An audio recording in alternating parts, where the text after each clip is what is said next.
సాయినాథ్ మహారాజ్ కి జై. సాయి భక్తులందరికీ నమస్కారం అండి.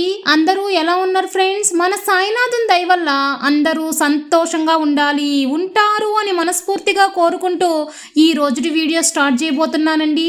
ఇక ఈ రోజు వీడియోలో మనం చూడబోయేది ఏంటంటే, తల్లి దిగులుతో ఉన్న నా బిడ్డతో మాట్లాడాలని వచ్చానమ్మా. షిరిడీ నుంచి ఈ సంవత్సరం నీ కోసం చెబుతున్న మాటలు ఇవి విను బిడ్డ అని చెప్పి బాబాగారు మనకు ఒక మంచి సందేశాన్ని అయితే తీసుకొచ్చారండి.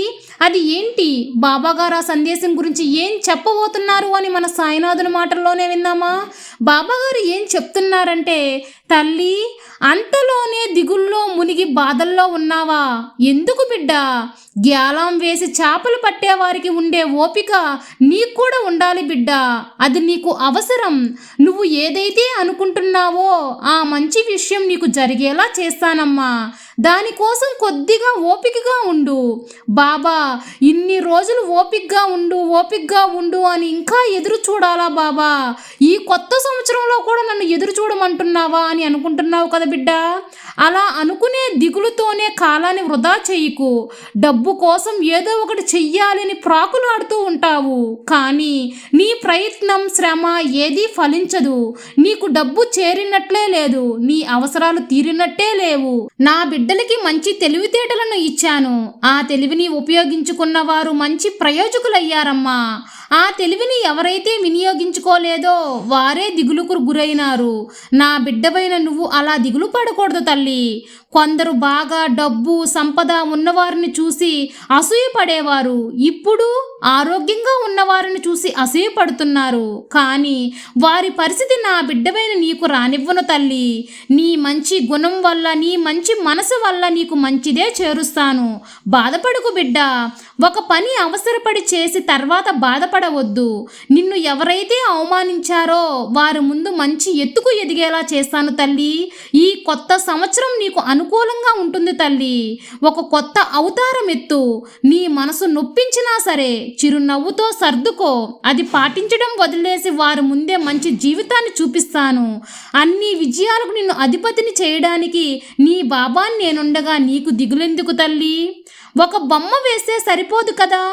ఆ బొమ్మకి మంచి రంగులు పూస్తేనే అందంగా మారి ఆ కళా నైపుణ్యం తెలుస్తుంది. అలాగే నువ్వు ఎంత కష్టపడి పైకి వచ్చినా కొన్ని కష్టాలను నష్టాలను ఎదుర్కొని వాటిని పోరాడి మంచి స్థాయికి చేరుకుంటేనే ఆ జీవితానికి అర్థం పరమార్థం. నిజంగా ఒక్క విషయం చెప్పనా తల్లి, గెలుపు కంటే ఓటమికే బలం ఎక్కువమ్మా. ఇప్పుడు నువ్వు బలంగా ఉన్నావు, అతి త్వరలో గెలుపుని అందుకుంటావు. ఇంకొక రహస్యం చెప్పనా తల్లి, నువ్వు చేసే శ్రమ ప్రయత్నం నీ గెలుపుకు కారణం. ఈ రెండే నీ గెలుపుకు కారణం అవబోతున్నాయి తల్లి. అదే సమయంలో నీ ఓటమికి గల రెండు శత్రువులు ఏంటో చెప్పనా? నీ అపనమ్మకం, ప్రయత్నం చేయకపోవడం. కాబట్టి ఉత్సాహం అనే స్నేహితుని నీ దగ్గర చేర్చుకున్నావంటే నీ జీవితం అంతా సంతోషమే. నిన్ను నువ్వు పిల్లి అనుకున్నావు అనుకో, పిల్లిగానే ఉంటావు. అలా కాకుండా నిన్ను నువ్వు సింహంతో పోల్చుకో, గంభీరంగా ఉంటావు. ఎంత ఓటమి తీసుకొని ప్రయత్నిస్తావో అంత విజయాన్ని అందుకుంటావు తల్లి. అప్పుడప్పుడు సమస్యలు అనేవి వస్తూనే ఉంటాయి, పోతూనే ఉంటాయి.